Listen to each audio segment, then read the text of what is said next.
Without knowing that I had just inherited my grandfather's billionaire empire, my husband served up my defeat as a spectacle before everyone. On the night I carefully organized our company's Christmas gala, believing my husband and I would have a new beginning, I was surprised in the worst possible way. In front of more than 200 people, he exposed my heart, my years of dedication, and my history as if they were disposable. I thought my life had ended right there, at the exact moment I was humiliated before everyone. But on that same day, an unexpected call changed everything. The woman everyone thought they knew began, in silence, to become someone much greater. This is a story of overcoming, justice, and silent strength. I am glad you are here. Follow until the end and comment with the city you are watching from. I want to see how far my story can reach. The ballroom was impeccable. The lights shimmered in harmony with the crystals hanging from the ceiling, and the floral arrangements brought a soft scent of eucalyptus and roses. I had personally chosen every detail of the Christmas gala, as I always did, but that year my heart beat with a different kind of hope. I wore a deep wine-colored dress, form-fitting, with sheer sleeves and embroidery that seemed to have been sewn with my own dreams. I wanted him to see me, not as the shadow he usually ignored, but as the woman who fought every day to save what still remained of us. I sat next to Ethan when he arrived, late and with his usual bored air. Even so, when our eyes met, I saw something different, as if he were about to truly notice me. The background music went silent when he stepped onto the improvised stage. I thought he was going to honor me. After all, I had organized everything alone, even amidst our silences. The guests turned, glasses in hand, with anxious smiles waiting for a Christmas toast, a speech about gratitude, about unity. My chest filled with hope for a moment. The stage lights highlighted him. Ethan seemed calm and confident, and that made me believe something good was coming. He called my name. My heart raced. I wanted to believe that was the turning point, that he would recognize my value, my effort, my devotion. I stood up and walked toward him, my eyes shining brighter than the crystals above us. Faint applause came from friends and acquaintances, perhaps expecting a kiss or a declaration. He called me to the stage to say something. He held up an envelope before everyone. With an impassive smile, he announced that the marriage was over. My brain did not process it immediately. The sounds became distorted. The laughter and whispers of the guests echoed like a cold nightmare. "Sarah, you deserve freedom," he said. "Here are the divorce papers." And he handed me the envelope as if it were a year-end gift. The room froze for eternal seconds, but soon filled with murmurs and awkward stares. The lights, once enchanting, now burned my skin. I stood there, the envelope trembling between my fingers. I wanted to ask if it was a game, a bad joke. But his gaze was cold and distant, as if he had rehearsed the whole thing. One of his partners even laughed out loud, calling it modern. I felt the heat of embarrassment rise through my body and paralyze my voice. None of the women there said anything, perhaps out of fear, perhaps out of pity. The dress I chose with such care now suffocated me. I walked off the stage in silence. The shame was so great that I couldn't even look for someone I knew. The pain came in waves, each one stronger, and I couldn't breathe properly. Public humiliation was worse than any private argument. My world was collapsing in front of cameras, flashes, and looks of disguised compassion. I passed through the glass doors, feeling my legs fail. The night air hit my face like a slap of reality. I felt the salt of tears before realizing I was crying. I got into the car and asked the driver to take me home, but he hesitated. Perhaps he was waiting for another order, perhaps afraid I would collapse right there. In the back seat, I hugged my purse, trying to maintain control. The phone vibrated. An unknown number. I answered without thinking. The voice on the other end was feminine, firm, and direct. "Sarah Whitmore?" "Yes, it's me. I'm sorry to inform you, your grandfather, Gerald Whitmore, passed away tonight." Time stopped again. My breath caught in my throat. I didn't know what to feel. Gerald had been a ghost who haunted my childhood with his absence, and now he appeared at the end of the most devastating night of my life. The woman continued. "You need to come to the office tomorrow at 10 o'clock. It's important." I didn't ask why. I just agreed. And I hung up. Something told me that call was not just about mourning. There was something hidden. Something that had been waiting for me for a long time. "Your grandfather passed away. And you need to come to the office tomorrow." I was overtaken by dormant memories. My grandfather was always a distant presence, more of a legend than a real man in my life. I grew up hearing stories about his power, his empire, his coldness. In old photos he seemed unreachable. I remember the Christmases when he sent expensive gifts but never appeared. My mother cried in silence. My father was quiet. I tried to pretend I didn't care, but I always did. I wished I had had the chance to truly know him. He would come to parties every once in a long while, always with a gold watch on his wrist and a hurry he never explained. When I tried to get close, he would turn away, but never in a cruel way, just distant. When I turned 15, he sent me a sapphire necklace. I still keep it.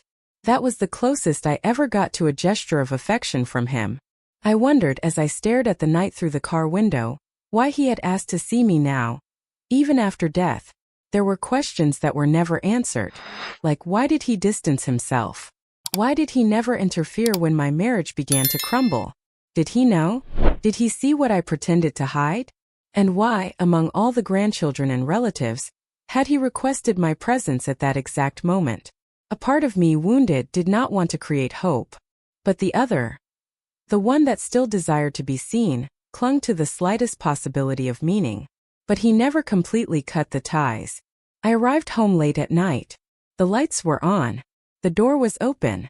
Ethan was waiting for me in the hallway, as if I owed him an explanation. "You just left?" he asked with that sharp coldness. "After what you did?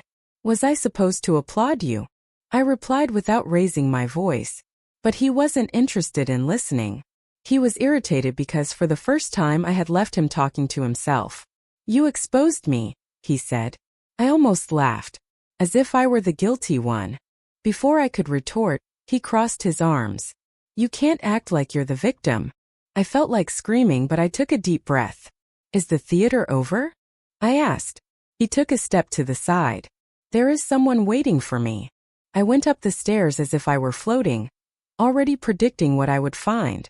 And there she was, Lily, sitting on the edge of our bed, with the fakest expression I have ever seen. As if she had been there for a long time. As if she belonged. Lily was sitting on our bed. I said nothing. I just closed the door slowly, like someone closing a chapter. I went back downstairs, took my purse and keys. I walked through the house in silence, touching objects, memories, the remains of a life I thought would last forever. The wedding photograph was still on the shelf. I turned it face down. The flowers from the last celebration were still fresh. I ran my fingers through them and let a few petals fall to the floor. The driver was still outside. I asked him to wait. I looked at my house for the last time, with eyes that no longer belonged to that life. I didn't cry. I didn't scream. I just let the silence speak for me. Every wall held memories, but none of them deserved my return. That house was no longer a home. It was a cemetery of illusions. I closed the gate with my own hands. And I left. The next day everything would change. The building where the law firm of Whitmore and Langford was located was imposing but discreet. Its mirrored windows hid what happened inside, just as my grandfather used to do with his own feelings. I was greeted by a receptionist dressed in gray, who led me through silent corridors to a room lined with dark wood.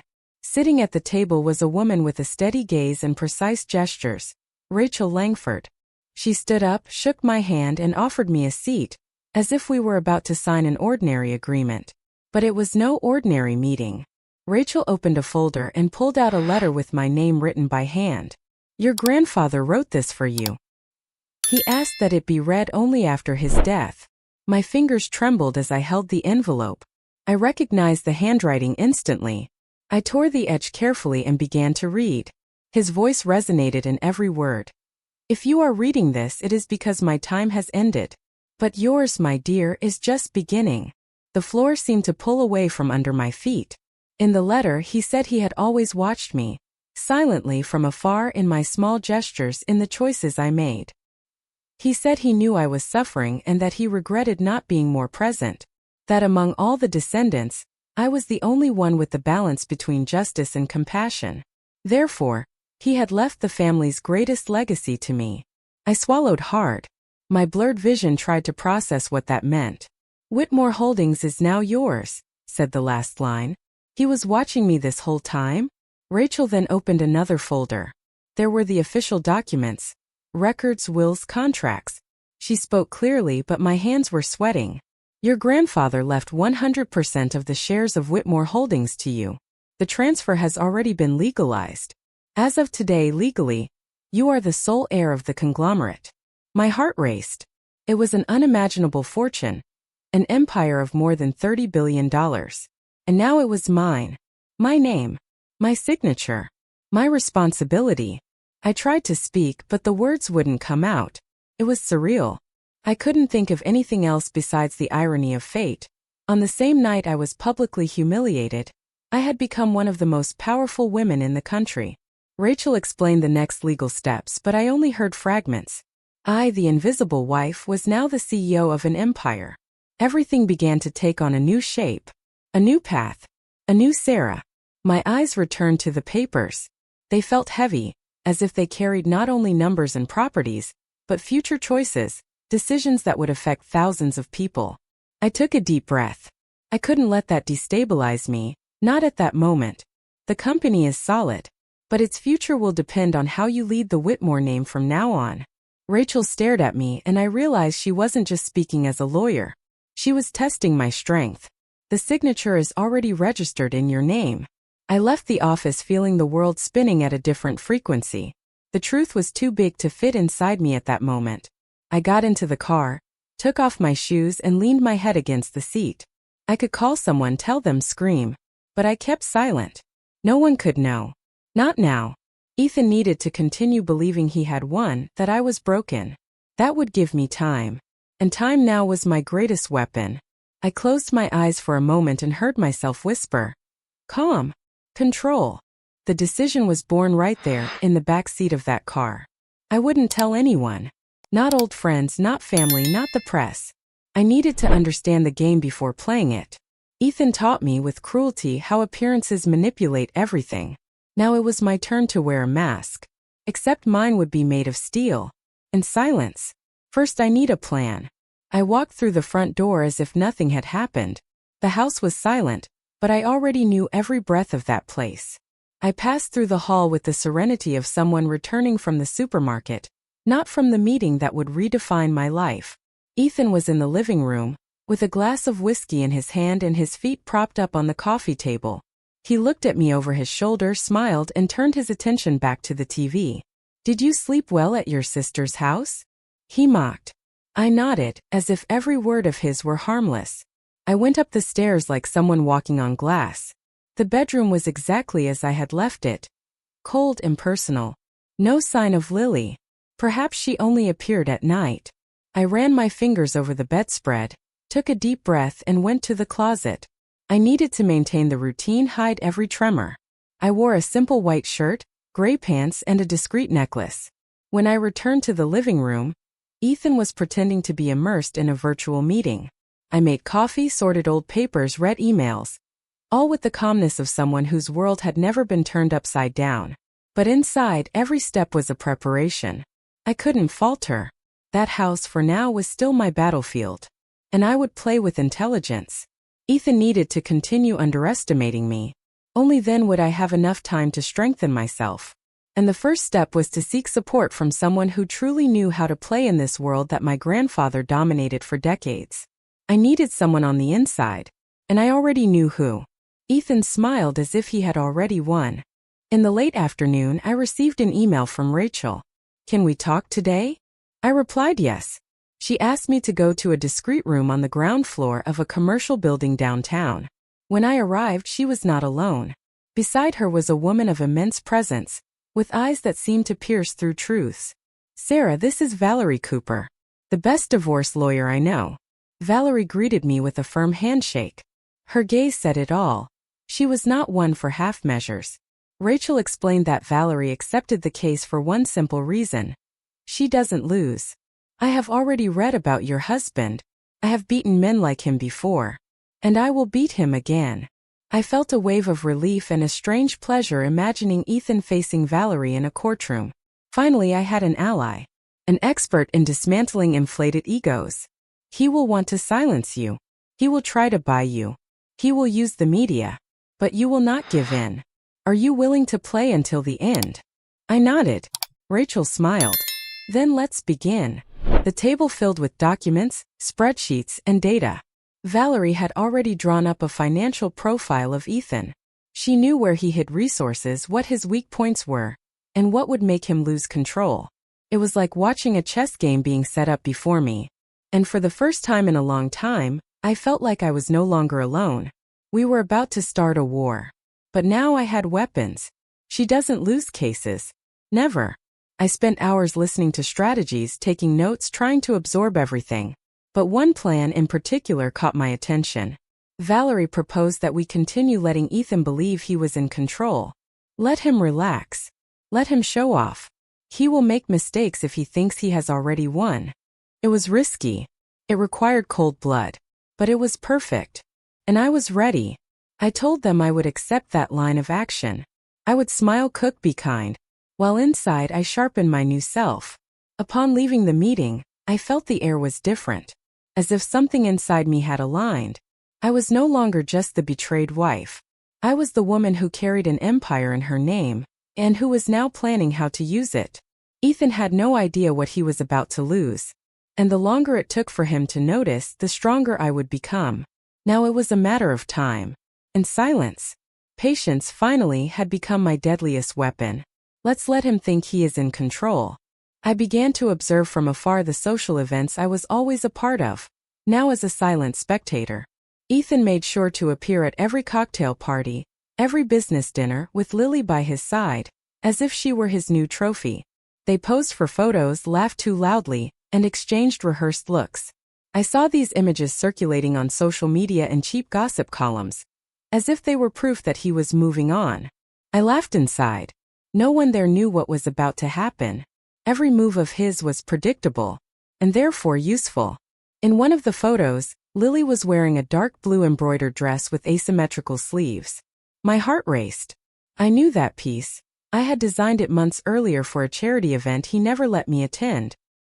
He had not only destroyed our marriage, but now he was flaunting his mistress wearing creations born from my hands. The irony was painful but also revealing. Ethan never had an identity of his own. He only sucked it from others. I pretended I didn't care. But every detail fueled the strategy growing inside me. I let the press show them as the new it couple. I let Ethan believe that my absence was a defeat.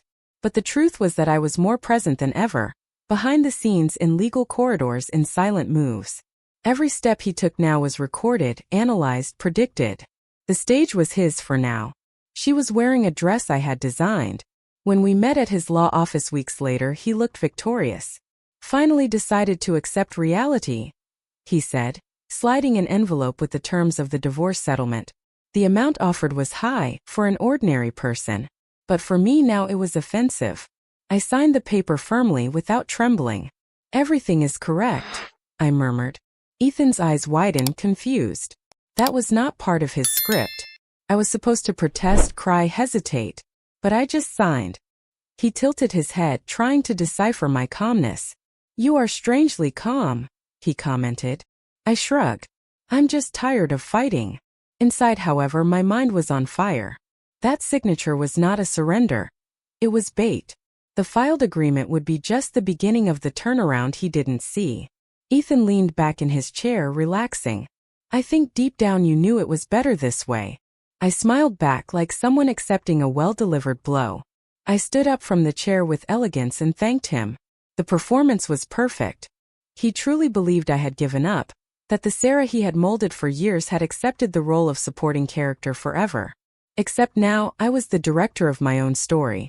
The document he celebrated so much was just the curtain hiding the real script. I left the room without looking back, but inside, I could already hear the echo of his approaching fall. He laughed, thinking I had given up. On the same day, Valerie filed the confidential protocol. It was the starting point of a new legal battle, one he never foresaw. The sealed document contained evidence, suspicious movements made by Ethan, hidden contract clauses, and above all, the rights I now held as the CEO of the empire he thought was still his. The petition would not be public for now, but it would change the course of everything. Every detail had been calculated. I spent the night awake reviewing the papers. Valerie called me at midnight just to say, "It's done." And it was like hearing the first sound of an avalanche. We had a date set. The gears of justice were beginning to move in silence. Ethan, distracted by his own arrogance, had no idea what was coming. I still wore the mask of passivity, but inside the plan was already in motion. And nothing would stop him from collapsing when the truth came to light. I was not seeking revenge. Not in the way he would understand.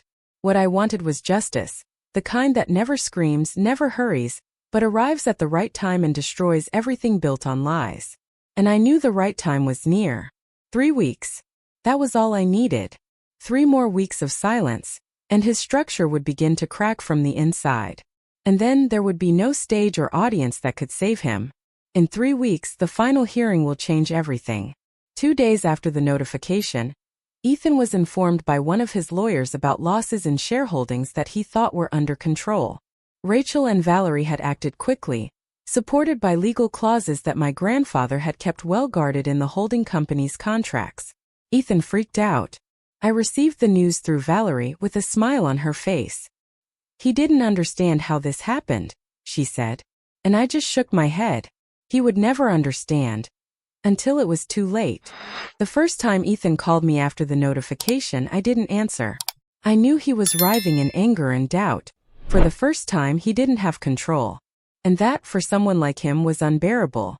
The man who handed me an envelope in front of 200 people now found himself facing papers he couldn't read.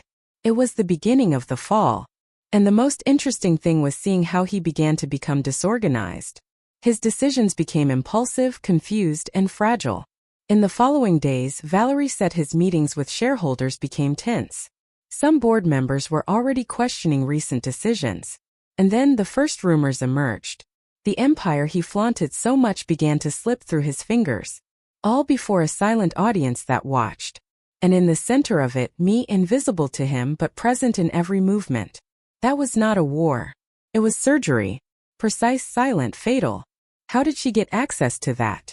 The side effect was immediate. Lily began to distance herself. Public appearances decreased, and soon there were no more posts with the two of them. I learned from Rachel that she had looked for an apartment on her own. As a precaution, the promise of luxury and stability that Ethan sold was now falling apart. And with it, his image. I saw a short video in which the two were arguing in a parking lot. He was agitated, she was crying. "You promised me stability," she screamed. He, not knowing he was being filmed, ignored her. It was only a matter of time. Lily was a mirror of the type of woman he always preferred.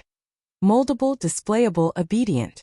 But even that kind of reflection begins to crack when the foundation shakes. She couldn't stand being a supporting character in a shipwreck. And gradually she began to ask too many questions. Ethan, used to controlling even the silence of others, didn't know how to deal with doubt from someone like her. And that only accelerated the implosion of the theater. I, for my part, kept my routine intact. Coffee, discreet appointments, silence. But my eyes, even from a distance, saw everything. The farce was losing strength. The role of powerful new couple was collapsing at the same speed it appeared. Lily was beginning to understand that love and a storefront are very different things. And Ethan was beginning to realize he was being left alone. "This is not what you promised me." The final straw came at a charity event. I was invited as a courtesy, and I decided to go. I knew Ethan would be there.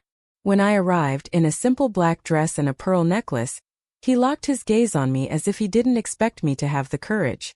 But I did. And I didn't look away. He came to me minutes later with 10 steps. "You knew what you were doing, didn't you?" He whispered between his teeth. I replied with a polite smile.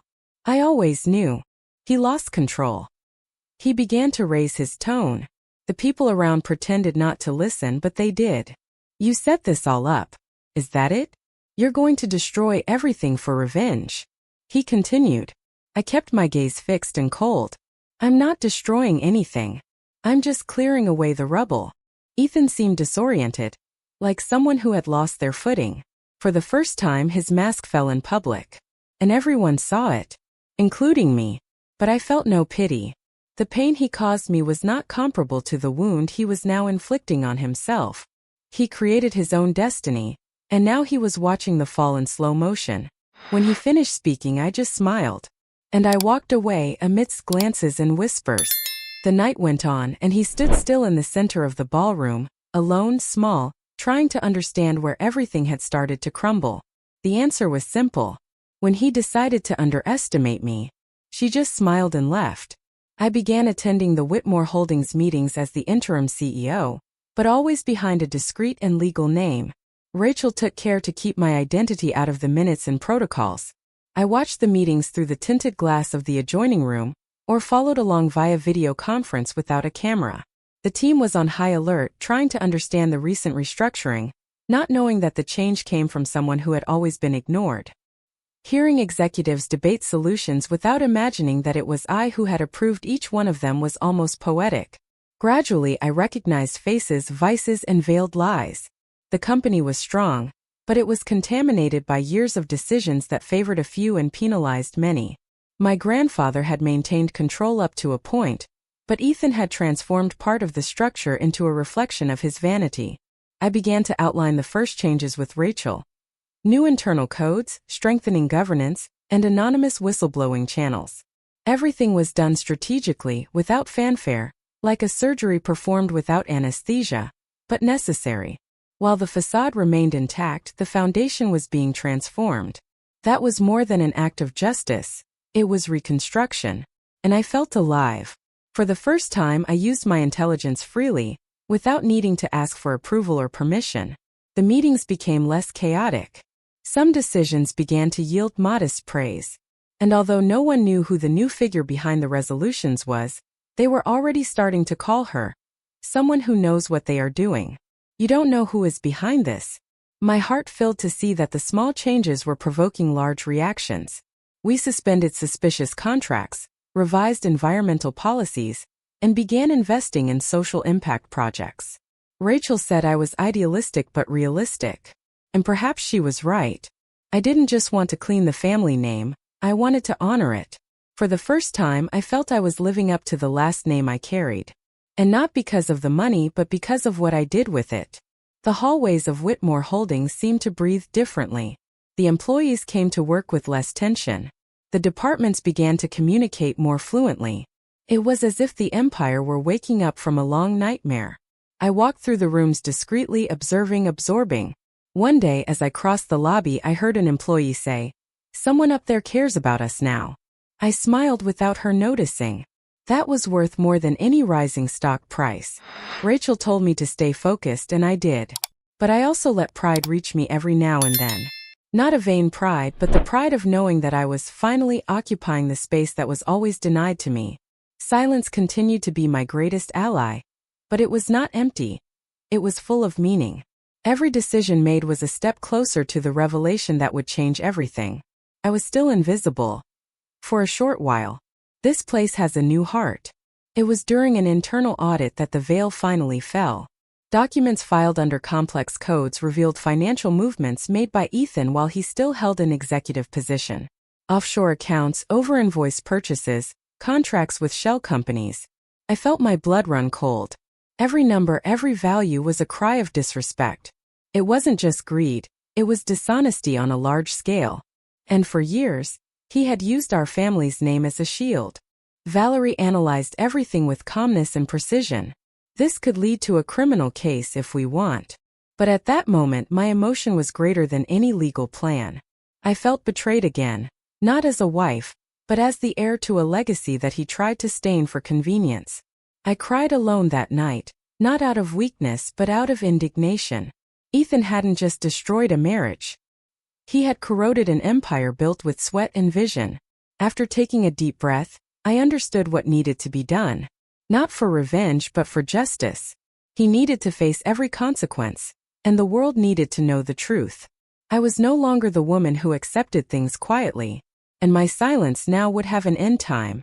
His dirt was before me like keys that would open all the necessary doors. His ruin was coming, but not by my hands, by his own. And he still thinks he's the victim. The dossier was assembled by Rachel and Valerie with the care of those dismantling a bomb. Weeks were spent gathering data, evidence, images, and audio. Everything was verified, cross-referenced, and reviewed. The material was delivered anonymously to an investigative journalist with an impeccable reputation, Michael Danner. He received the envelope in his newsroom like someone finding gold amidst concrete. Every page told a story of corruption, abuse of power, and hidden betrayals. Michael read every line with attentive eyes. He called the cited sources. He confirmed numbers. He checked dates. And upon realizing the depth of the material, he understood that it was not just a complaint, it was a predicted implosion.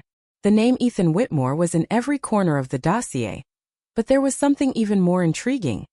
Indirect mentions of the recent change in the company.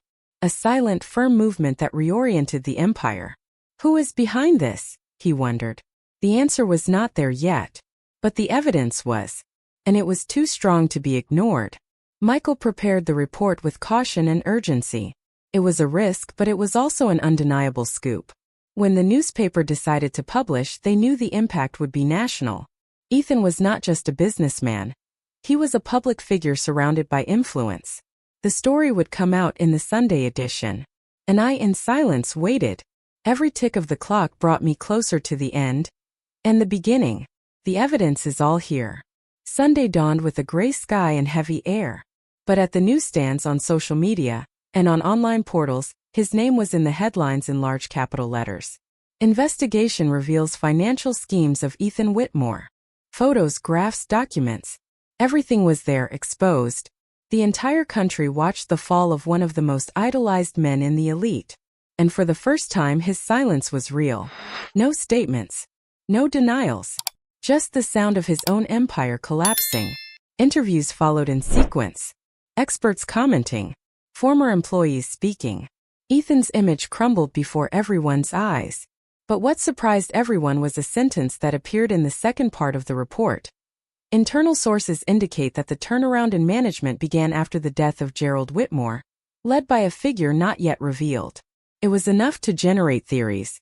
But Michael concluded the text with a sentence that gave me chills. Sarah Whitmore. The woman behind the curtain? I was alone in the room when I read that. The name he thought he had buried now resurfaced as the seed of a new era. I made no announcements. I didn't deny or confirm. Doubt was my ally for now. But the world was beginning to see that there was a new force behind the change. A force that wore high heels, a sharp silence, and a clear vision of what was just. Messages began to arrive. But I stayed focused. Sarah Whitmore. The woman behind the curtain. The final scene of the day was not public, but it was the most symbolic. Ethan, alone in his apartment, called my old number. I had forwarded it to a secure line, and I could hear the call without needing to answer. He was crying. He wasn't yelling or screaming. He was just sobbing. He said my name between short breaths, like someone trying to call for a salvation that he himself destroyed. Sarah, please talk to me. His voice no longer had arrogance, only emptiness. I remained silent. The phone vibrated for long minutes before stopping. I felt a sting in my chest, not of pity but of closure. It was like watching a flame go out without needing to blow on it. Ethan, the man who silenced me so many times, was now screaming for an answer that would never come. Rachel called me minutes later, informing me that his team had begun to leave the offices. Some investors had officially abandoned him. The downfall was complete. I hung up the phone and went to the window. Outside, the city continued its rhythm. But inside me, everything was changing. The Sarah of before would never have endured so much.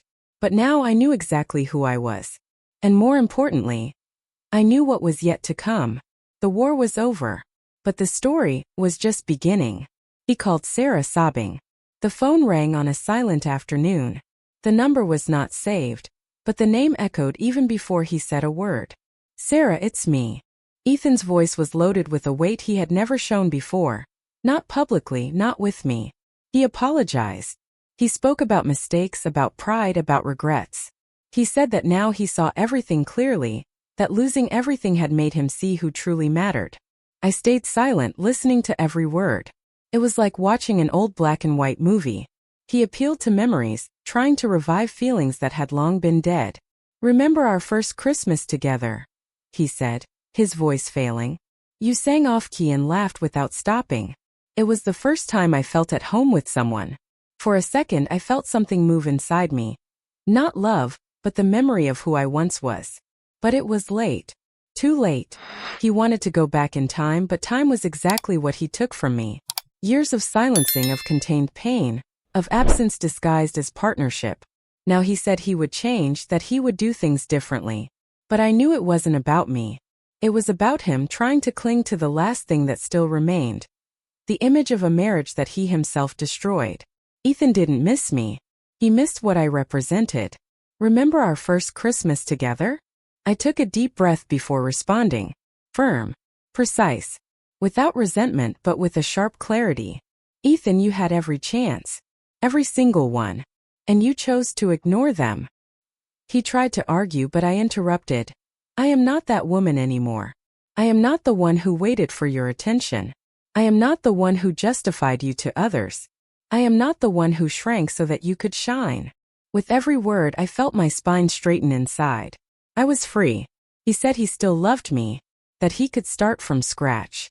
But I knew that love was attachment, desperation, and fear of loneliness. There was no more room for that in me. You never loved me, Ethan. You loved the control you had over me. His silence on the other end of the line was deafening. For the first time he had no answer. And I knew I had one, not over him but over myself. That was not just a conversation. It was the closing of a cycle. A final cut on the line that bound us. There was no anger in my voice, only peace. He cried. I heard it. But I did not allow myself to falter. The Sarah he knew had died. And the woman talking to him now was about to be reborn before everyone. One last breath. One last word. I am not that woman anymore. I hung up the phone and stood there, staring into the emptiness. A light sensation took over my chest, as if a door had been closed and locked forever. I walked to the window and stared at the gray sky. It was as if the world were finally giving me back the time that was stolen from me. I no longer needed to pretend or fight against ghosts. Ethan was part of a chapter that would not be reread. The story was now different, with another protagonist. I wrote a final message without emotion, without poison. Just truth. Goodbye, Ethan. Forever. I sent it and deleted the number. The cell phone went silent. Inside me, a whole field of possibilities opened up. For the first time I was not defined by him. Not by the marriage, not by the pain. I was defined by myself. And by what I would do with everything I inherited, not just the empire but the courage to start over. Goodbye, Ethan. Forever. The day of the hearing arrived with a clear sky and heavy air. I wore a white suit, minimalist, and tied my hair in a firm bun. As I entered the courtroom, the flashes of the cameras lit up my face. The press was present. The financial scandal had made Ethan a public figure of collective interest. Everyone wanted to see how that story would end. I walked in silence to the bench, feeling eyes weighing on me. I did not tremble. Every step was firm. Ethan arrived shortly after, haggard, in a dark suit with deep circles under his eyes. Lily was not there. No ally accompanied him. He sat meters away from me and avoided my gaze. The judge entered and the session began. The voices of the lawyers filled the room, but I stayed focused on what was to come. The divorce papers were on the table. The formal end of an entire life. But that was only the beginning of the real turnaround. The judge asked for silence. Is there any other point to be presented? Rachel stood up and handed over a sealed envelope. Inside were the inheritance documents, the legal appointment as CEO, and proof that the entire business structure now belonged to me. The judge read every line with attention. He looked up, then looked back at the papers. Finally, he stared at me with an expression I didn't expect. Respect. And then he said, Mrs. Whitmore, everything is in order. Everyone was present, including the press. The room fell silent. Ethan looked up for the first time. His face turned pale as he heard my new title, CEO of Whitmore Holdings. Some reporters began to whisper, typing quickly. The woman he discarded before everyone now revealed herself to be the sole heir of everything he tried to control. The impact was immediate. Even the judge took a deep breath before continuing. It was more than a formality. It was a symbol. A cut between past and future. Rachel asked for the floor again. She read aloud the final part of the letter left by my grandfather. I leave to my granddaughter what I built with the certainty that she will know how to do what is right. I did not hold back my tears, but they were not tears of pain. They were tears of honor. The truth finally was coming to light. And the whole world was there to see it. No revenge could be more powerful than that moment. Valerie smiled at me with pride. Ethan remained motionless as if time had stopped. And in a way it did stop for him. His narrative had ended. Mine was being rewritten before everyone. It was a rebirth and pain had been the price. Now only one path existed forward. And for the first time everyone saw who I really was. The judge looked at her with respect. At the end of the hearing, Ethan stood up and left without saying a word. His face was the picture of ruin. Not just financial but moral and emotional. I saw his slumped shoulders, his slow walk, his empty expression. No word he said there would change what had been done. And perhaps he knew that. I didn't follow him. I didn't call him. I didn't feel pity. I just remained standing until I saw him disappear through the door. When I left the courtroom, the sunlight hit my face with force. The cameras turned to me, the flashes multiplied, but this time I didn't need to pretend. I walked with my head held high. I was no longer the woman left on a stage with an envelope of divorce papers in her hands. I was the CEO of an empire. The woman who was reborn from her own pieces. The true Sarah Whitmore whole. I took a deep breath before getting into the car. Rachel and Valerie smiled, knowing that moment was only the beginning. There would be new challenges, new attacks, but now I was prepared. Because everything they tried to take from me now belongs to me. And no one ever again will reduce me to silence. The story that began with humiliation ended in glory. But for me it was only the first page. Her world was just beginning. Now I am curious about you who heard my story. What would you do if you were in my place? Have you ever gone through something similar? Support the channel by subscribing, liking, commenting, and sharing this video. I am leaving another story on the final screen that you will also like, and it will definitely surprise you. Thank you for watching until the next video.